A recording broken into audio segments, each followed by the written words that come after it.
Vamos a seguir con el panorama internacional, pues después de la COP21 en Francia, 135 países este viernes firmaron un tratado para que el 2020 se pueda reducir la contaminación y la emisión de gases de efecto invernadero. Los dos países con mayores emisiones de gases de efecto invernadero del mundo suscribieron este documento en París. Es el primer paso para reducir las emisiones de gases contaminantes y reducir el aumento de la temperatura global a menos de 2 grados para el fin de este siglo. El Acuerdo de París pone en marcha un proceso para que los países reporten sus progresos de reducción de emisiones en 2018, luego deberán proponer más planes en 2020. Saludarles a todos afectuosamente en este día histórico en el que el Acuerdo de París sobre el cambio climático que se adoptó el 12 de diciembre del 2015 se abrirá para la firma a las partes de la Convención Marco de las Naciones Unidas sobre el Cambio Climático. El líder boliviano Evo Morales instó a los países a cumplir con el Acuerdo de Cambio Climático para preservar la vida en el planeta. Si no cumplimos los acuerdos y nuestros compromisos de París, en los próximos 20 30 años, la temperatura subirá entre 5 a 6 grados centígrados y seremos testigos de la destrucción del planeta y de la vida. El acuerdo puede ser el mejor o el peor instrumento para cambiar esta realidad, dependerá de su implementación. El Acuerdo de París es un paso importante, pero no es suficiente para salvar nuestra madre tierra. Debemos resolver las causas estructurales de la crisis climática. Y justamente desde esta sede de Nueva York, la presidenta de Brasil, Dilma Rousseff, celebró la firma de este Acuerdo de Cambio Climático y señaló la importancia de su cumplimiento. Para mí es un placer enorme estar aquí hoy en Nueva York, en el Día de la Tierra, para firmar el Acuerdo de París sobre la Convención Marco de las Naciones Unidas para el Cambio Climático, un acuerdo universal por su mera definición. El hecho de que se lograra el acuerdo en diciembre del 2015 supone un hito histórico para forjar el mundo que queremos, a saber, un mundo marcado por el desarrollo sostenible para todos y con el pleno cumplimiento de los objetivos que se han recogido en la Agenda 2030. Por su parte, la diplomática venezolana aseguró que el modelo económico capitalista que rige el mundo generó la crisis ambiental que afecta al planeta. La herencia que nos dejó la era industrial, la era postindustrial, es una calamidad y una crisis climática. Hoy lo vemos por todas partes del mundo. Calamidades naturales, inundaciones, sequías desmedidas que afectan definitivamente no solamente a los pueblos, sino al derecho que tienen los pueblos al desarrollo sostenible. El objetivo del acuerdo es contener el aumento de la temperatura global por debajo de los 2 grados centígrados. Países desarrollados deben recortar las emisiones de gases de efecto invernadero. El texto es jurídicamente vinculante, pero los objetivos de reducción de emisiones de gases de efecto invernadero deben ser presentados de manera voluntaria por los países. El pacto entrará cuando lo ratifiquen 55 países que suben el 55% de las emisiones globales de efecto invernadero, Estados Unidos y China, los más importantes.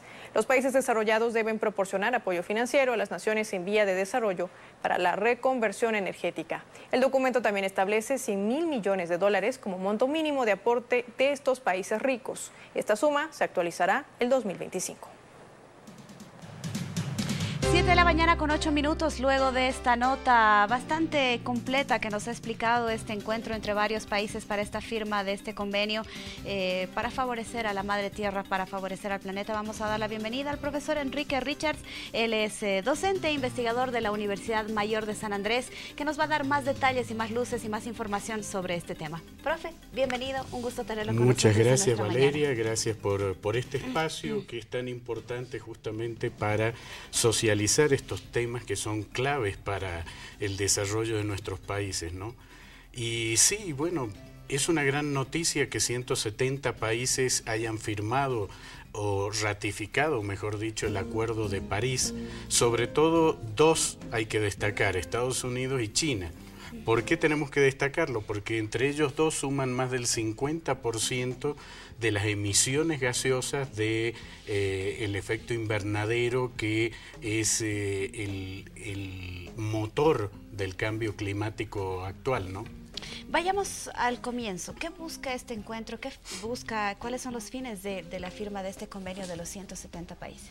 Bueno, mira, el objetivo principal es concretísimo.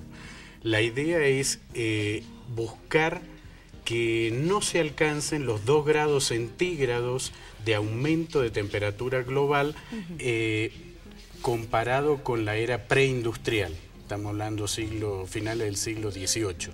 Es decir, que si rompemos ese límite, no nos olvidemos que el año pasado ya rompimos un límite. La idea era no sobrepasar el grado centígrado y lo sobrepasamos. Ahora la idea es mantenerse por debajo de 1.5 grados centígrados. Y la meta que se han fijado para el cumplimiento de estos objetivos es el 2030. Ahora veremos qué pasa, porque también Estados Unidos y China han dicho que ratificarán la firma del acuerdo para fin de año. Y se supone que el acuerdo entraría en vigencia a los 30 días después de la firma. O sea que ahí también hay algo, no sé, es algo complicado, ¿no? Son países que tienen un grado de industrialización muy grande y también que tienen una educación que no es del todo la ecológica que desearíamos, ¿no? Sin ir más lejos, hoy es lunes.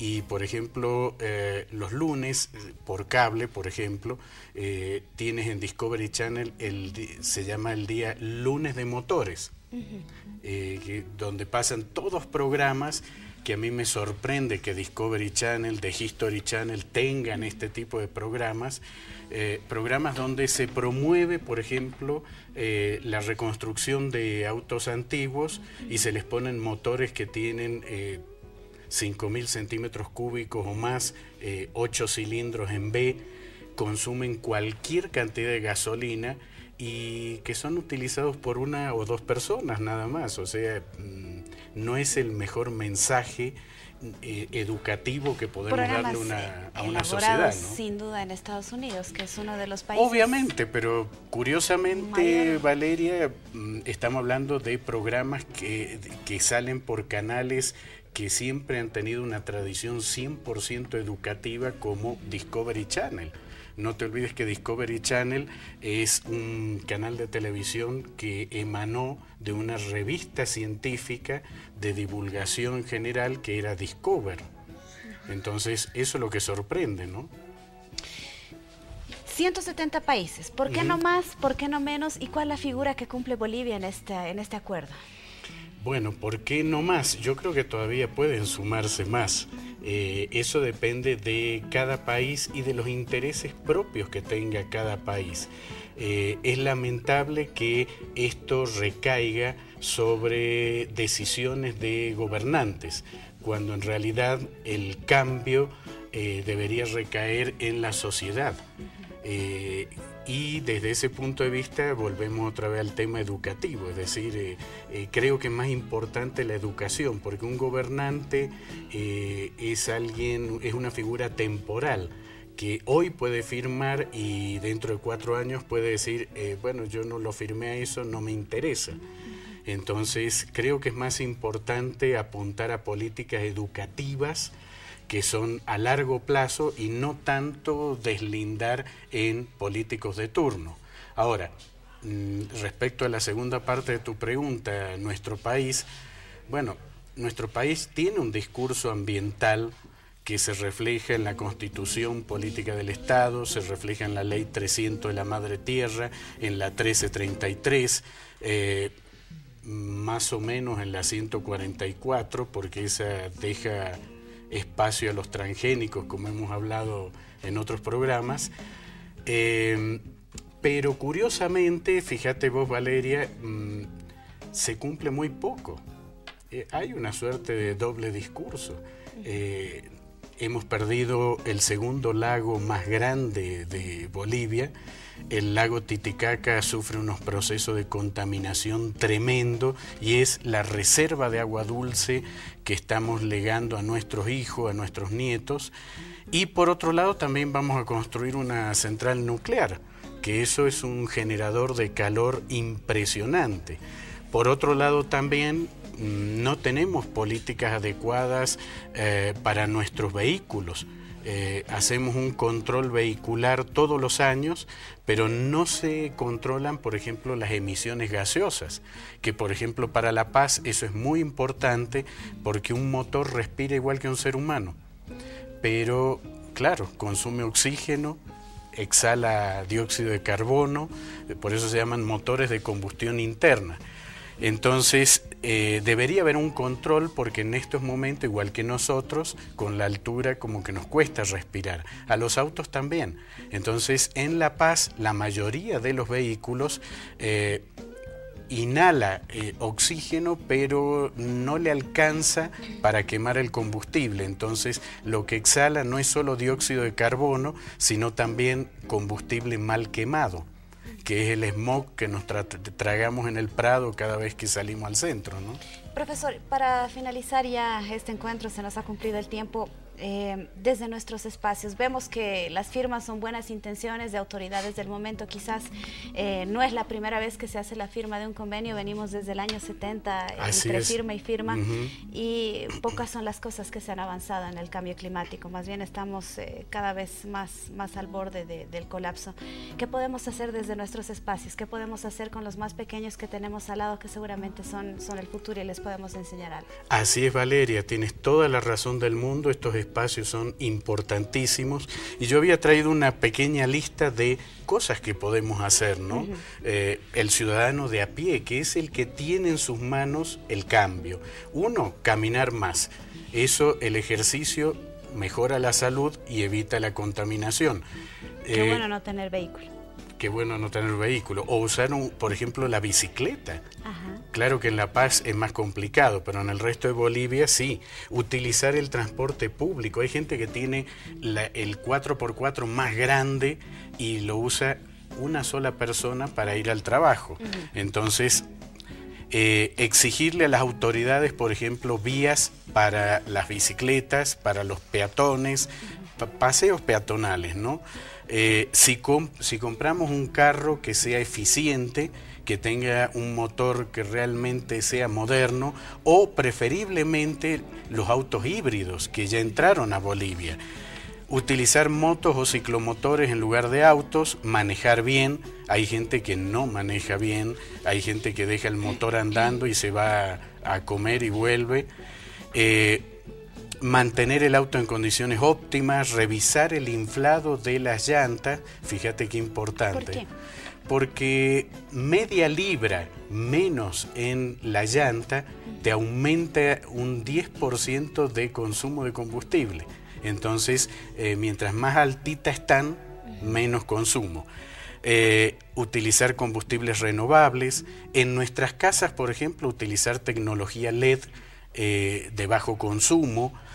Apagar el televisor, la radio y otros electrodomésticos. Fíjate vos, Valeria, que muchos de estos televisores, por ejemplo, tienen una luz que te dice que está en stand-by y la gente dice está apagado. No está apagado.